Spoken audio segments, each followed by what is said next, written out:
y'all, Ashley Monet here. I've got a bonus video for you this week, and this will be another art trend that I've missed.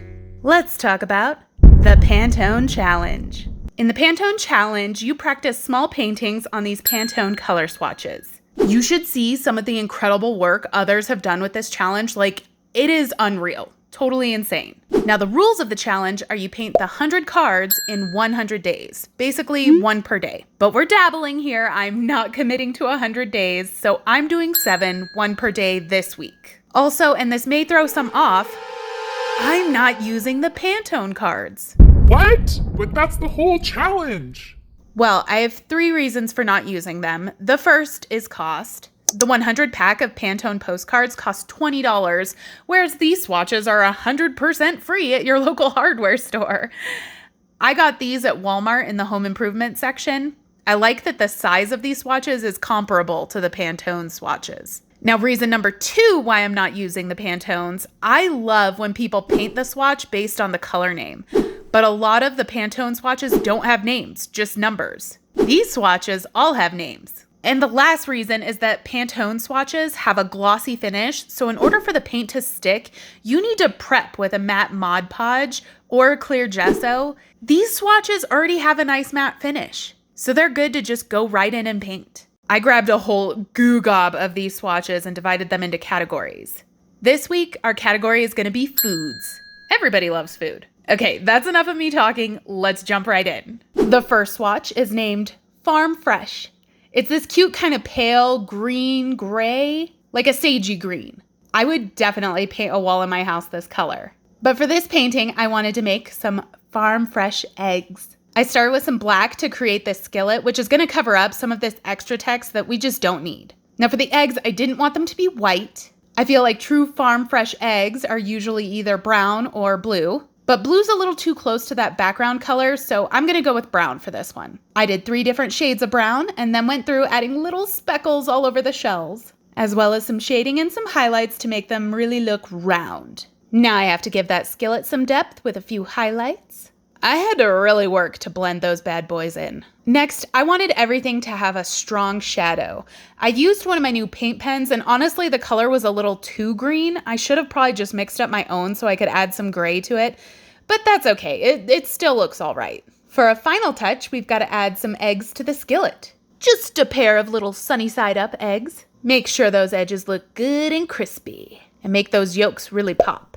And lastly, use a paint pen to clean up the edges of those eggshells. And here's a closer look at the finished little painting. I just love it. It's cute. It makes me think of breakfast in the countryside. Farm fresh for sure. Yum yum. Swatch number 2 is named Pizza Pie. It's a dull orangey red, so it's no stretch of the imagination to paint a pizza on this one. I wanted to do that money shot where you see the whole pizza with one slice just being pulled away slowly and the strings of cheese are just stretching with it. Let me add some color variation and texture to that crust. And now those cheese strings. I'm adding a deeper version of that pizza pie red for some sauce peeking out from under the cheese. And mixing in some gold tones for that deliciously greasy look. And now it's time for some toppings. I went with pepperoni, classic. Also, some black olives. I know most people don't like them on pizza, but I sure do. Plus, they look so nice on there. And lastly, I chose green bell pepper. Now, those I don't much appreciate on my pizza, but they sure do look aesthetically pleasing. Adding some more red to the pepperoni and the sauce. And thought I should have some sauce kind of sitting right beneath the surface of the cheese in some spots. So I added more of that greasy color, then mixed in just a dab of red. Ooh, yeah, I like that. A couple of juicy highlights, and a bold shadow. Here's the finished pizza pie. It looks scrumdiddlyumptious to me and was so fun to make. Gosh, I can already tell all of these are going to make me really hungry. Maybe this wasn't a good idea. But let's move on to swatch number 3, Oatmeal Cookie, this light little peachy tan color. Well, let's start with the cookies. That's what the swatch is named for after all. I just used this cookie brown and painted it in swirls to kind of give that bumpy texture that oatmeal cookies have. Now these cookies need some company, and I just always picture cookies alongside a tall glass of milk. Glass is super tricky as is, and like a dummy, I was painting these without references, so I was winging it. I started with what I pictured the shadows would be on the glass. I wasn't liking that, but I didn't have a plan right away as to how to fix it, so I just kind of jumped back over to the cookies and avoided it. I added some darker shades and even a few lighter ones to really give that cookie some texture. I couldn't keep avoiding the milk, so I just went for it. A highlight here, a shadow there. I kind of just kept working back and forth until it felt like it was looking better. In the end, I feel like it came together looking halfway decent, but this was a lesson in having a reference for painting something that you are not comfortable with.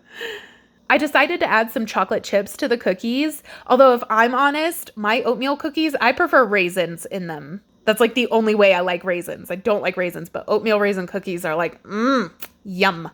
But I prefer the look of the chocolate chip. Okay, maybe I overdid the chocolate chips just a tad. Let's lose a few of them. I think that's just right. So here's oatmeal cookie, up close and personal. This was more challenging than I expected. It was just that darn glass, but I'm super happy with how it came out. And who doesn't just immediately feel the cozy nostalgia of childhood when looking at milk and cookies together? Okay, swatch number 4, red gumball. Now, I love red, but I don't see this as a wall-friendly color. Like, it's very bright and intense. It's great for a painting, though, and what better to paint for this swatch than a classic red gumball machine? I started by adding this black background to separate the red of the swatch from the red of the machine. Punched up that red a little, and then I went through working on the metal elements of the machine. They're on the inside and then the little like coin receptor. And now for the stars of the painting, my gumballs. To make sure the gumballs were bright in color, I did a base coat for each one with white Posca. I added some white highlights to the machine itself, but I had to pull back. There were more that were going to come later, so it's like, don't go crazy with the highlights just yet. Then I used a bunch of paint pens in a variety of colors to fill in, well, the balls.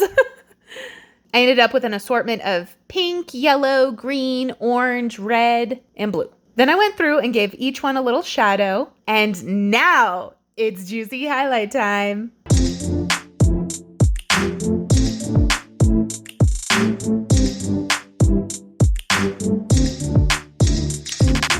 Well, here is red gumball, all finished.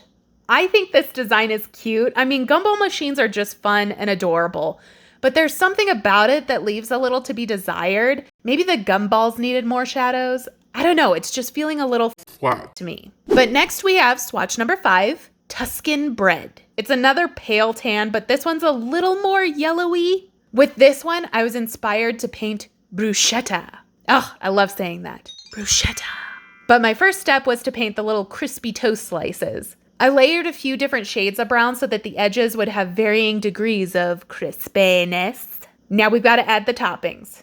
First, some mozzarella. Now, any bruschetta I've ever tried has not had mozzarella on it, but the pictures I was looking at, well, a lot of them had it, and that sounds delicious to me and looks quite pretty, so it's happening.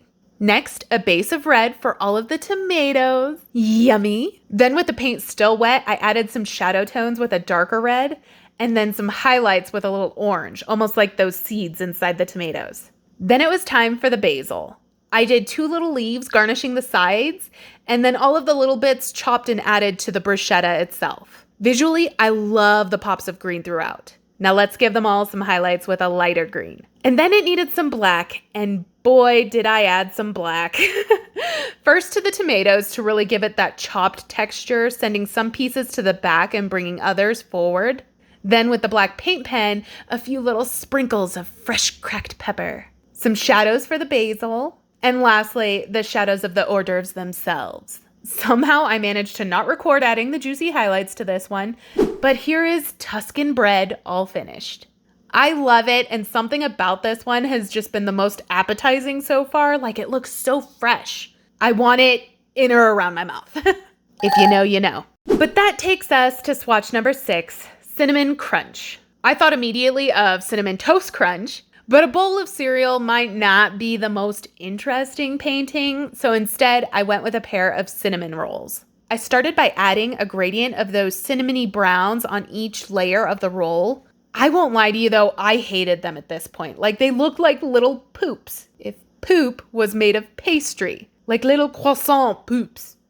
So I switched gears and decided to add in a plate for the rolls, but don't pay too close attention to it or you'll definitely see how off it is and that there's no way that back roll is actually sitting on this plate. It would be like teetering on the back edge. I just bombed this one. I tried to add more definition to the roll layers by darkening them, but it just made it look even more like poop to me. I added some shading to the plate, but at this point I was mentally like defeated and I just felt like nothing was looking right, nothing was going right. I slapped some icing on the rolls and suddenly didn't hate it so much. Funny how covering up art that I thought literally looked like crap made me suddenly happy with it. I worked in some more shadows and added a little cinnadust texture to the rolls, and this is what we are walking away with. While Cinnamon Crunch is still my least favorite of the batch so far, I do feel so much happier with it now than I did the first like 75% of this painting. This one was a doozy, but we have one more and it was a redemption. I give you swatch number 7.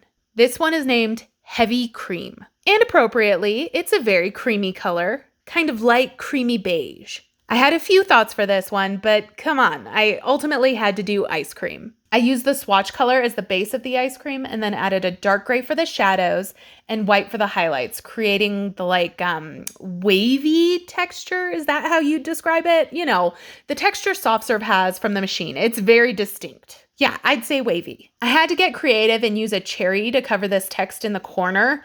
We'll pretend that this cherry wouldn't immediately fall off of this ice cream cone. Pure science. And this particular ice cream is my dream, something I've never had before. Soft serve ice cream, but in a waffle cone. Every place I've ever gone to that does soft serve only has the cake cones, which to me are far inferior to the waffle. But then if I find a good waffle cone, the ice cream isn't as good as soft serve. I just want the best of both worlds. But now the ice cream needs more definition. That's better. Work at this cone a little bit. Yeah, that's nice. It's coming together. Add a big shadow around the cone to make it pop. Teeny tiny juicy highlight. And our 7th and final swatch is finito. Heavy cream looks awfully tasty to me. I have a major case of being excited for the summer this year, and this is giving me all of the summer dreams. Like, I just want to be poolside with my ice cream. And here we have all 7 of the mini paintings we did this week. Ironically, I think my favorite of all of them is the first, Farm Fresh Eggs. But I had a great ton of fun doing all of these, and I'd definitely be down to do it again. If you guys would be interested in seeing me do more of the Pantone challenge, comment down below which of the remaining categories I should tackle next. There's landscapes, fruits and veggies, animals, fantasy, activities, nature, and drinks. So yeah, let me know what you guys want to see. Thank you guys so much for watching, and until next time, goodbye!